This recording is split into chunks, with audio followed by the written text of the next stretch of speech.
அனைவருக்கும் வணக்கம். என் லைஃப்பில் இந்த மாதிரி ஒரு பெயின்ஃபுல்லான ஒரு சுச்சுவேஷனை நான் ஃபேஸ் பண்ணதே கிடையாது. மனசு முழுக்க வலி வலி மட்டும்தான். இந்த சுற்றுப்பயணத்தில் என்னென்ன மக்கள் பார்க்க வராங்க, அதுக்கு ஒரே ஒரு காரணம் தான், அவங்க என் மேலே வச்சிருக்கிற அன்பும் பாசம்.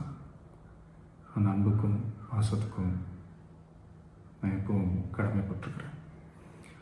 அதனால தான் இந்த சுற்றுப்பயணத்தில் மற்ற எல்லா விஷயங்களையும் தாண்டி மக்களுடைய சேஃப்டி, அதில் எந்த காம்ப்ரமைஸும் பண்ணிடக்கூடாதுன்றதுக்காக தான் அது என் மனசில் ரொம்ப ஆழமாக இருக்கும் அந்த எண்ணம். அதனால தான் இந்த அரசியல் காரணங்கள் எல்லாத்தையும் தவிர்த்துட்டு ஒதுக்கி வச்சுட்டு மக்களுடைய சேஃப்டி மட்டும் மைண்டில் வச்சுக்கிட்டு அதுக்கான இடங்களை சூஸ் பண்ணுறது, அதுக்கான இடங்களை பார்த்து பெர்மிஷன் கேட்குறது, போலீஸ் டிபார்ட்மெண்ட்டில் அதை ரிக்வெஸ்ட் பண்ணி கேட்போம். ஆனால் நடக்கக்கூடாதது நடந்துருச்சு. நானும் மனுஷன் தானே. அந்த நேரத்தில் அத்தனை பேர் பாதிக்கப்பட்டு இருக்கும்போது எப்படி அந்த ஊரை விட்டுட்டு என்னால் கிளம்பி வர முடியும்? நான் திரும்ப அங்கே போகணும்னு இருந்துச்சுன்னா அதை ஒரு காரணம் காட்டி அங்கே வேறு சில பதட்டமான சுச்சுவேஷன்ஸ், வேறு சில அசம்பாவிதங்கள் அந்த மாதிரி எதுவும் நடந்துடக்கூடாதுன்றதுக்காக தான் நான் அவாய்ட் பண்ணேன். இந்த நேரத்தில் சொந்தங்களை இழந்து தவிக்கிற அத்தனை குடும்பங்களுக்கும் என்னுடைய ஆழ்ந்த இரங்கலை தெரிவிச்சுக்கிறேன். எனக்கு தெரியும், என்ன சொன்னாலும் இது ஈடேயாகாதுன்னு எனக்கு தெரியும்.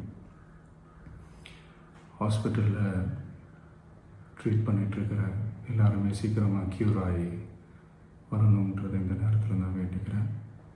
கூடிய சீக்கிரமே உங்கள் எல்லாரையும் நான் சந்திக்கிறேன். இந்த நேரத்தில் எங்களுடைய வலிகளை, எங்களுடைய நிலைமையை புரிஞ்சுக்கிட்டு எங்களுக்காக பேசின அரசியல் கட்சிகளை சார்ந்த நண்பர்கள், தலைவர்கள் அனைவருக்கும் என்னுடைய நன்றியை தெரிவிச்சுக்கிறேன். கிட்டத்தட்ட ஒரு 5 மாவட்டத்துக்கு பிரச்சாரத்துக்கு போனோம். இந்த மாதிரி எதுவுமே நடக்கல. ஆனால் கரூரில் மட்டும் ஏன் எப்படி நடக்குது, எப்படி நடக்குது? மக்களுக்கு எல்லா உண்மையும் தெரியும்.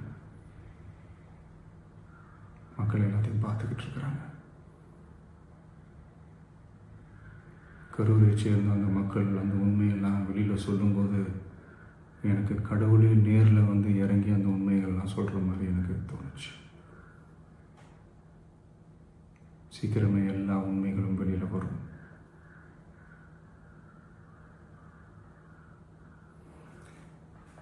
எங்களுக்கு தரப்பட்ட இடத்துல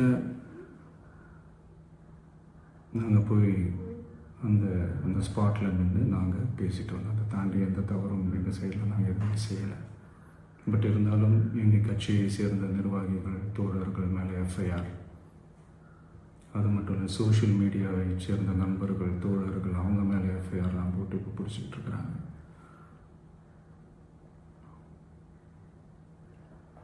சிஎம் சார்,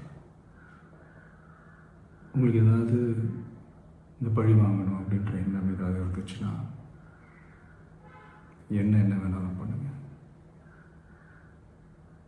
அவங்க மேலே கை வைக்காதீங்க. நான் ஒன்று வீட்டில் இருப்பேன், இல்லை நான் ஆஃபீஸில் இருப்பேன்.